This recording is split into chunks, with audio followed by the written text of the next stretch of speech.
Viewer discretion is advised. They felt helpless. All they could do was just sit in the bathroom and hope they would go away. The room felt like their only safe haven, until they were exposed to them for too long. Hello everybody, I'm the Rubber. Today, we bring you SCP Foundation Euclid Class Object SCP-1471. SCP-1471, also known as MalO, version 1.0.0, is a free 9.8 megabyte application for mobile devices, distributed in online application. Why are y'all so fucking mad and upset? Is there a different one to watch? Y'all want to see this one instead?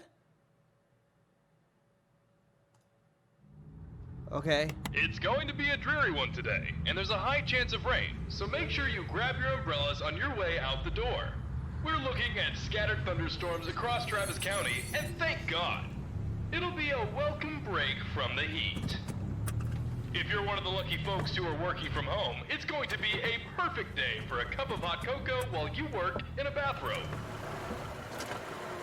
Oh God, my food's almost here. Fuck, I'm so hungry. Ah!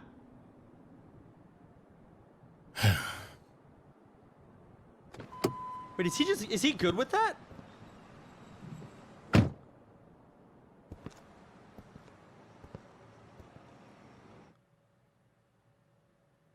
What?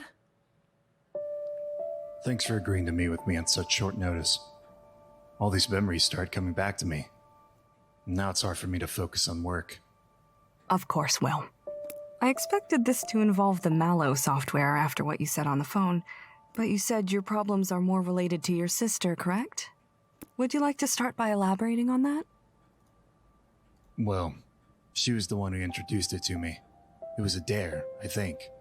I mean, it's been so many years. The details are kind of fuzzy to me now. That's all right. What parts do you remember? You might need a little background on our relationship first. She was my caregiver after our parents died in a car wreck.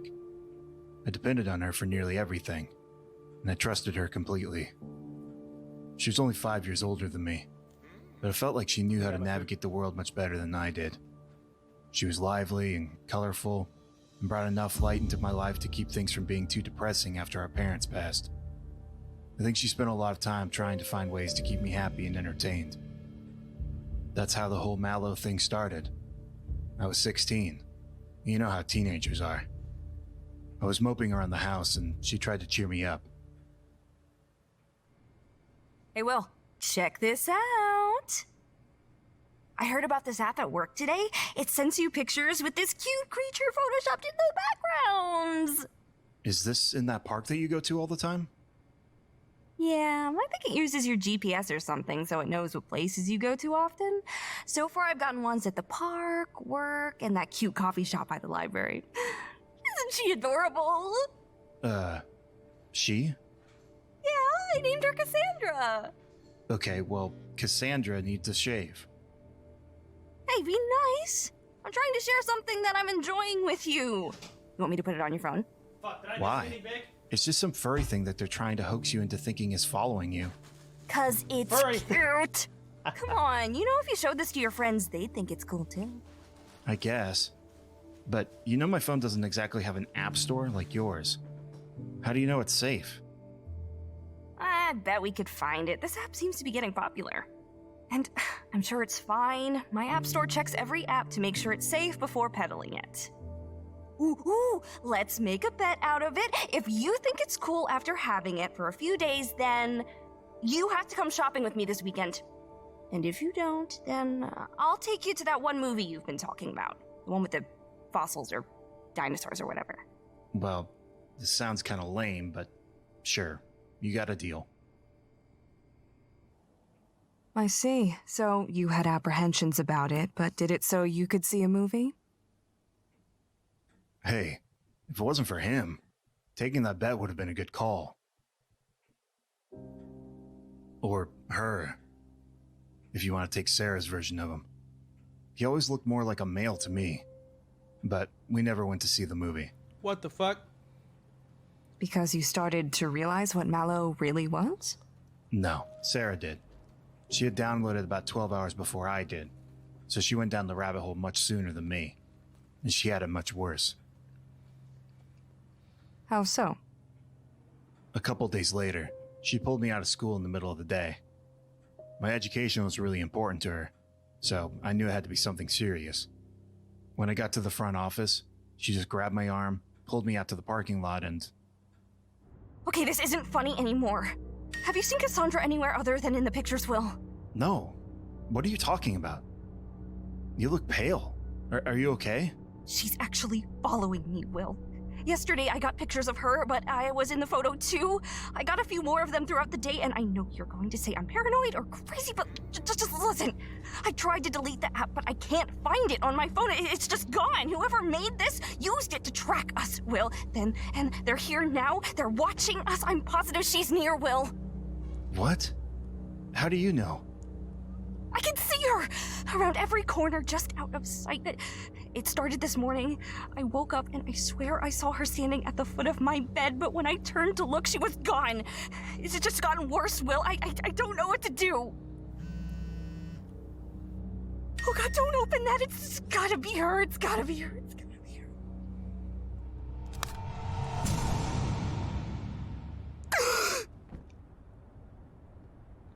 We both really panicked after that.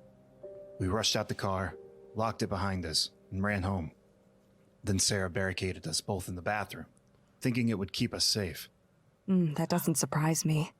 It's a common reaction for people to cloister themselves away when they start seeing MalO in real life, trying to keep it out. It takes time for them to realize that it isn't bound by earthly physics or logic. Right. That part took some getting used to. Right. The bathroom was actually a really bad spot for me, because the way I started seeing him was in mirrors and reflective surfaces. At least the ones that are big enough to show him. I've gotten used to it since then. But eventually, I started warming up to his company. I mean, Is it a him or her? I'm fine with him now. So that's why you say you're here because of your sister. Well, yeah. She never got over the panic that she got from seeing Cassandra. It just got worse. She wasn't able to sleep, and she started losing weight. Her life basically turned into a walking nightmare. She wasn't at all the same person that she used to be. She barely even acknowledged my presence in the house. Ow. Thinking back on it, I'm actually surprised she was able to tough it out as long as she did before she killed herself. She killed herself? Yeah. What? Did I forget to mention that? She killed herself about 2 weeks after the day she pulled me out of school. That's, unusual. Not many people have such an extreme reaction to MalO. The majority of people I've counseled about it are like you, dealing with past trauma related to it, but largely accepting that it's a part of their lives now. I don't think she ever had a chance to get used to it. It took me weeks to get past it, and losing her made it much more difficult. It sounds like she didn't have enough time to realize that it doesn't do any harm. Right. He's never been malicious. In fact, I've come to think of him as a companion of sorts. Okay. He tries to talk to me in some strange, non-verbal way. I can't seem to figure out what he's saying, though. That's also quite common.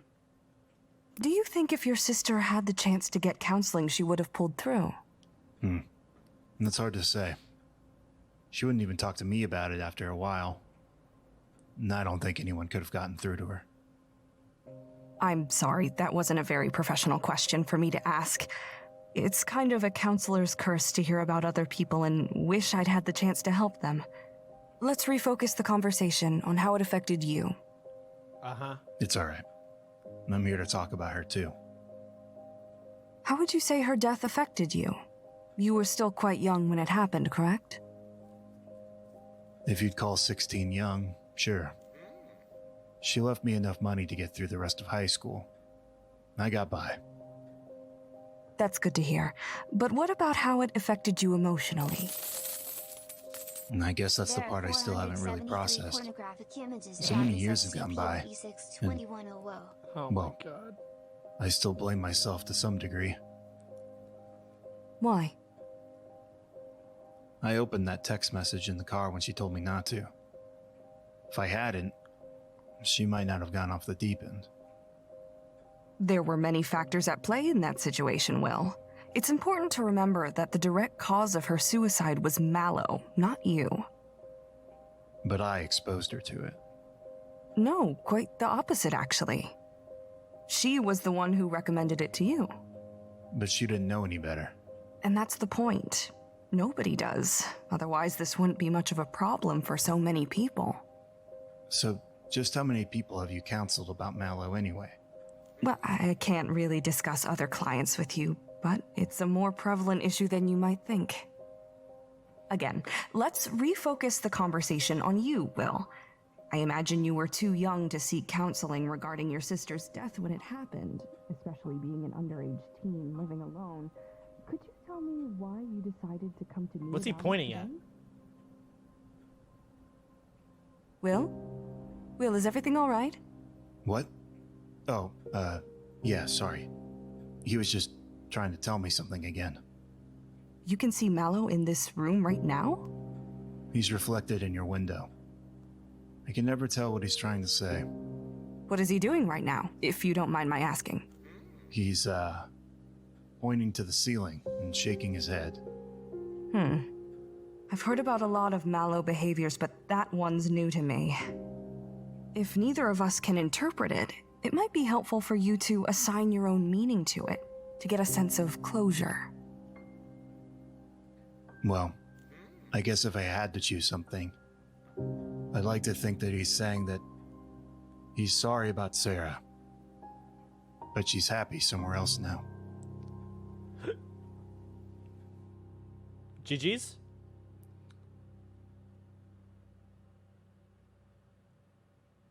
Hey everybody, thanks for I guess that was that. Okay, I gotta watch the debate.